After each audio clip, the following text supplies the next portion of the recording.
This week for Trash or Treasure Thursday, I show you how to take a simple part from the hardware store and turn it into a really easy casserole for the dolls to enjoy at their next dinner. Join me and find out what part we use and how easy this is to make.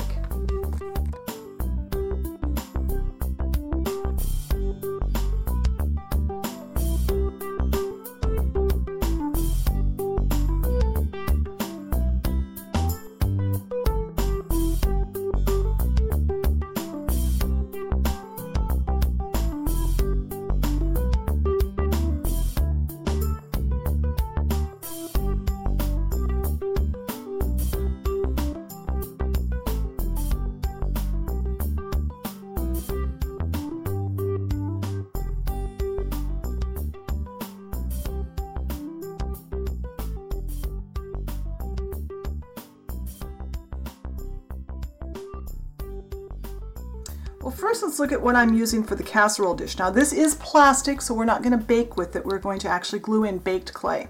But what this is, this came from the hardware store. It says it's an axle push nut, and it's 3/8 of an inch. I think this is what they're referring to in 3/8 of an inch. I've used these several times for little casserole dishes, and they work really well. You could probably take that center out if you wanted to, but I don't. What I did to prepare, I just baked off some cheap white clay. And what I use, I always keep some of the original Sculpey around for testing molds and things. When I make a mold out of the Amazing Mold Putty, a lot of times I'll test it with that rather than with my Fimo, simply because it's cheaper. So I just baked off some little pieces. I made this little piece to kind of fit in here, kind of fill up that little spot. You don't have to use clay, this kind of clay. You could use, I'm sure you could use air dry clay for this. You could probably find some like aquarium gravel even that would work. I'm going to put that piece in and let it sit there. And then I'm going to, and you could use other colors. You could make a casserole of whatever. You could make like little, you know, Fimo green beans and make a green bean casserole, or you could make something that looked like stew. I'm just showing you what I usually do and just one option.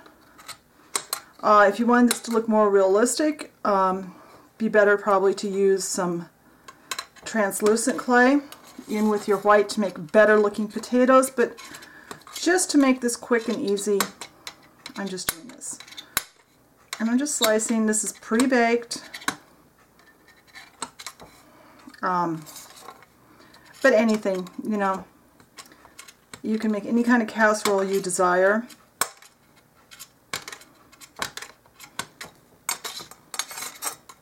And you don't even have to be real neat, because we're going to turn these little pieces around in there and get them so they kind of hide. Alright, now got that all cut up. So I'm going to put some more glue, and the glue I'm using, by the way, is 527 cement. I love this stuff for gluing cooked polymer clay. It works really well. I've never had a bad reaction between the glue and the clay, and I've used it for years. Now we're going to kind of do that. And we're just going to put this on here and get that kind of covered. Just need to put on enough clay pieces. And don't worry that they're not all glued down. We're going to put something else on the top that is going to hold it down and kind of disguise the size of these pieces. But right now, what I'm interested in is just, and I'm keeping this, yeah, this is still under camera. And I have been busy kind of cleaning up my workspace. I'm going to try and make room on my workspace to put a second camera back in here. I hope with the last time I updated my camera or my editing software, I've made it so I can use two cameras again like I used to. Alright, so now we've pretty much covered up. Oh, I got a little piece here that's showing.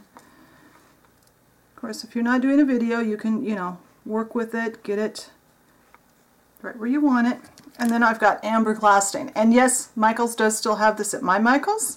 So we're just going to kind of put this in. Now remember, this stuff dries much more clear when it's dry. So we'll come back after I put this on.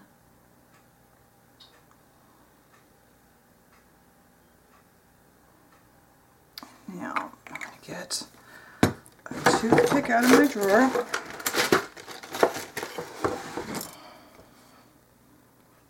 And kind of paint this, use a toothpick to kind of spread it out and get it down where you want it. You can always put another coat on. Don't worry about that. You can add multiple coats of this.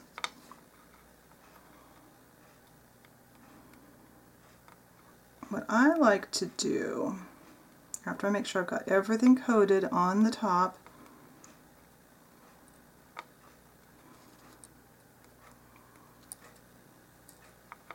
and you can come back and do the second part. Make sure you have some, kind of encourage some little drips. See if I can hold this at such an angle that you guys can see it too.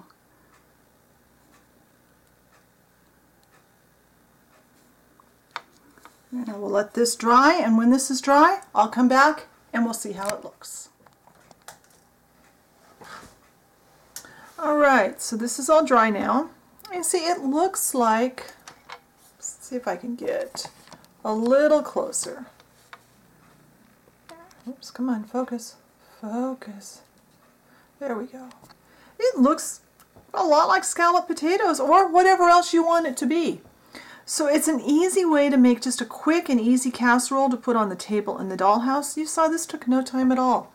And you can put whatever you want in here. You could make some little orange carrots or some green beans or whatever. You know, mac and cheese, make little shapes of macaroni. It can be anything. And it's a super easy, super inexpensive little part to buy, and they're easy to find. And sometimes dollhouse dishes can be kind of difficult to find, so that's one of the reasons I came up with this. So I hope you enjoyed this project.